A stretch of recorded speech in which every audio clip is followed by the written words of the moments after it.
Hello students, next है हमारी theorem है, मोस्ट इंपॉर्टेंट थ्योरम है। इसने कहा if A B two non singular matrix. मेरे पास दो मैट्रिक्स है ए एंड बी और दोनों की दोनों मैट्रिक्स क्या है, नॉन सिंगुलर। तो सबसे पहले अगर नॉन सिंगुलर है तो गिवन क्या हो गया मेरे पास, determinant of A is not equal to 0 and determinant of B is not equal to 0। अब अगर इन दोनों का डिटर्मिनेंट नॉट इक्वल टू 0 है तो सेपरेट भी क्या हो जाएगा, नॉट इक्वल टू 0। ठीक है, क्यों? क्योंकि ए बी का डिटर्मिनेंट इक्वल टू होता है determinant of A into determinant of E also equal to not equal to 0। ठीक है, अब हम लोगों को क्या प्रूव करना है कि इसका इनवर्स रिवर्स लॉ में ओपन होता है। उसके लिए क्या करूं, प्रूफ कैसे देंगे वो देखो। एक बात बताओ, हमारे पास क्या होगा कि मैं ले लूं ए बी की B inverse into A inverse से पहले तो प्री मल्टीप्लाई करो। मैं क्यों करवा रही हूं, रीजन बता रही हूं। एक बात बताओ, मेरे पास क्या होता है m cross n equal to n cross n equal to, अगर आइडेंटिटी आता है तो इसका मतलब क्या हो गया कि m is inverse of n, या दूसरी भाषा में बोल सकते हैं हम n is inverse of m। ठीक है, दोनों एक दूसरे के इनवर्स पॉसिबल है। अब एक बात बताओ, नोटेशन क्या दे सकती हूं, यहां पे m को रिप्लेस कर दूं ए बी से और n को रख दूं b इनवर्स ए इनवर्स। अब ए बी से रिप्लेस करूंगी तो एक बात बताओ, m इनवर्स यानी n, m का इनवर्स क्या हो जाएगा n, यानी m का इनवर्स क्या हो जाएगा n। आगे बात समझ में?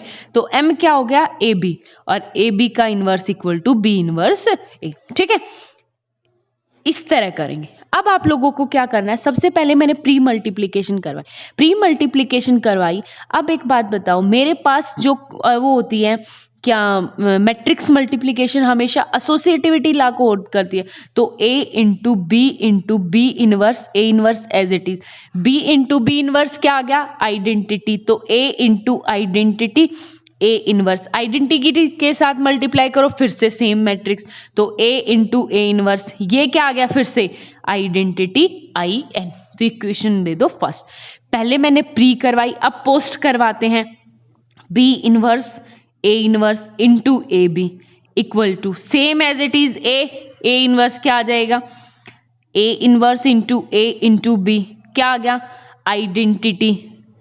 आइडेंटिटी की फिर से multiply, same matrix B inverse into B और ये यहां से क्या आ गया, आइडेंटिटी।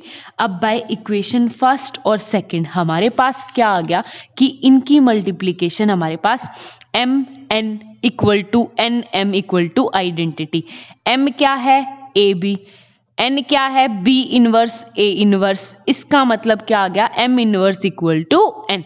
और एम क्या लिया था मैंने ए बी, तो ये आ जाएगा ए बी का inverse equal to B inverse into A inverse. ठीक है, हेंस प्रूफ।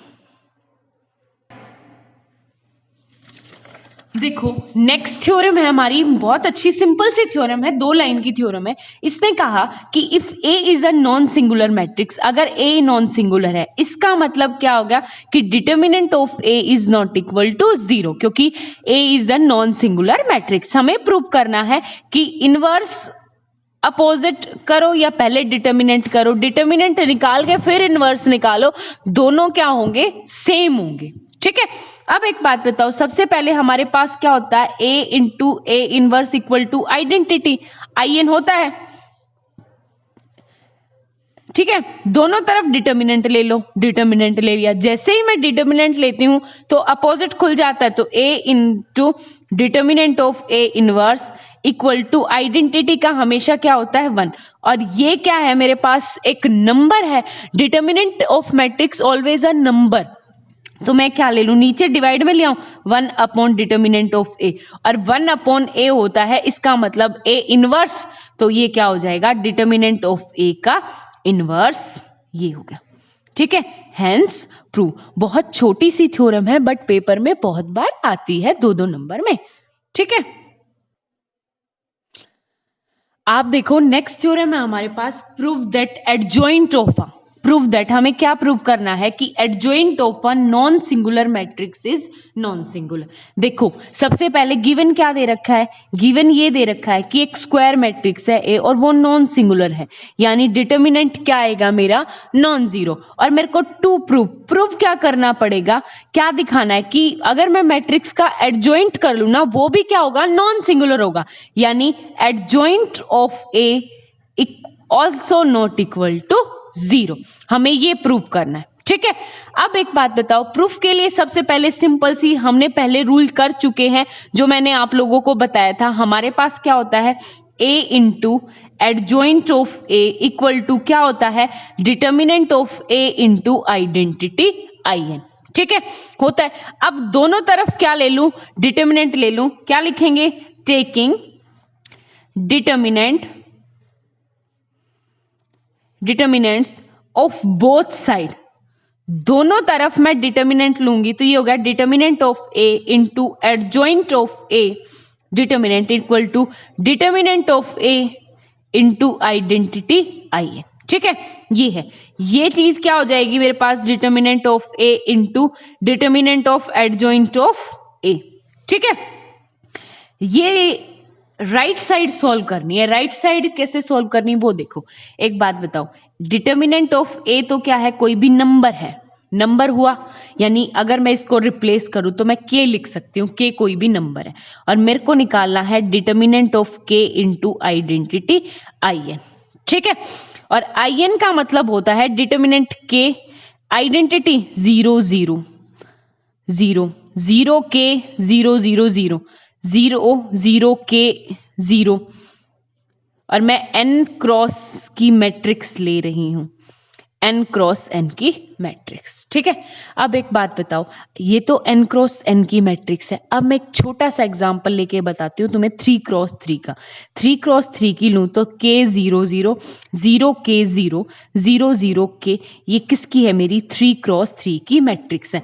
अगर इसका मैं डिटर्मिनेंट निकालूं तो वो क्या होगा, यहाँ पे खोलो, k इंटू के स्क्वायर माइनस 0, यानी के क्यूब, कितना आया, के क्यूब आया ना। के की पावर 3 कब आई, जब मैंने कितनी क्रॉस कितने की मैट्रिक्स ली थी, 3 क्रॉस 3 की। तो अगर मैं n क्रॉस n की लूंगी तो ये कितना हो जाएगा, के की पावर n, ठीक है। आई बात समझ में। ये आपके पास रूल भी होता है, जब हम आगे स्केलर मैट्रिक्स करेंगे, उनके डिटर्मिनेंट करेंगे, तो डायरेक्ट अगर मेरे पास स्केलर मैट्रिक्स है तो उस मैट्रिक्स का जो डिटर्मिनेंट होता है वो multiplication of principal diagonal elements होता है, ठीक है। तो इसका हो जाएगा k की पावर n। अब एक बात बताओ, k की पावर n है क्या, k क्या है, डिटर्मिनेंट ऑफ a, तो यहां पे हो जाएगा डिटर्मिनेंट ऑफ a की पावर n। आ गया समझ में कैसे आया, डिटर्मिनेंट ऑफ a की पावर n। अब एक बात बताओ, एक डिटर्मिनेंट ऑफ a यहां पे मेरे पास है determinant of a into adjoint का determinant equal to determinant of a की पावर n। मोस्ट इंपॉर्टेंट यही था कि पावर n कैसे आई। अब मैं इससे डिवाइड करूंगी तो क्या होगा, adjoint of a equal to n में से डिवाइड करेंगे तो a की पावर कितना आ जाएगा, n माइनस 1, ठीक है। ये है मेरे पास फर्स्ट। अब एक बात बताओ, नेक्स्ट हमें निकालनी है इसी का सेकंड पार्ट, देखो क्या है, एडजॉइंट ऑफ, देखो इसी थ्योरम में नेक्स्ट पार्ट है, अगर मैं डबल एडजॉइंट लूं तो उसकी वैल्यू ये होती है। अब एक बात बताओ, सबसे सिंपल सी बात जो लेके चलेंगे, हमारे पास क्या होता है, a into adjoint of a equal to determinant of a into identity in, ठीक है, ये होता है। अब हमें क्या चाहिए, एडजॉइंट ऑफ एडजॉइंट ये दिख रहा है, a को मैं रिप्लेस कर दूं, replacing a by adjoint of a, ठीक है, रिप्लेस कर दो। तो यहां पे क्या होगा मेरे पास, एडजॉइंट ऑफ a इंटू यहां पे a की जगह एडजॉइंट ऑफ a, फिर ये एडजॉइंट एज इट इज, फिर a की जगह adjoint of a equal to determinant of a को रिप्लेस करेंगे एडजॉइंट ऑफ a से और इनटू आइडेंटिटी in, ठीक है, ये आ गया। अब एक बात बताओ, सिंपल सी बात है, डिटर्मिनेंट ऑफ a तो मैं ऊपर कर चुकी हूं, ये वाली वैल्यू कितनी आ जाएगी, डिटर्मिनेंट ऑफ ए की पावर n-1 आइडेंटिटी In। ठीक है, अब क्या करूं, multiply both side, multiply both side, बल्कि प्री मल्टीप्लाई बोथ साइड ए, क्योंकि हमें यहां पे ए चाहिए। ठीक है, तो ए से मल्टीप्लाई करूंगी, ये हो गया A into adjoint of A separate, यहां देखो ये क्या है, adjoint of A equal to determinant of A की पावर n-1 इंटू आइडेंटिटी के साथ किसी की मल्टीप्लाई होती तो वापस से क्या आता है, ए। ठीक है, सिंपल सा ये है। अब आप लोगों के पास क्या है, दोनों तरफ क्या करोगे, इसका फॉर्मूला ऊपर ये ना, बाय इक्वेशन फर्स्ट ले लो इसका नाम, तो A into adjoint of A होता है determinant of A into identity, और आइडेंटिटी के साथ किसी भी मल्टीप्लाई सेम होता है, तो adjoint of A equal to determinant of A की पावर n-1 इंटू ए। अब डिटर्मिनेंट ऑफ ए से डिवाइड करेंगे तो क्या होगा, adjoint of A equal to determinant of A की पावर n-2 इंटू ए। ठीक है, ये थी आपके पास इंपॉर्टेंट मोस्ट इंपॉर्टेंट है। अगर आपको डाउट है तो आप पूछ सकते हो। Thank you.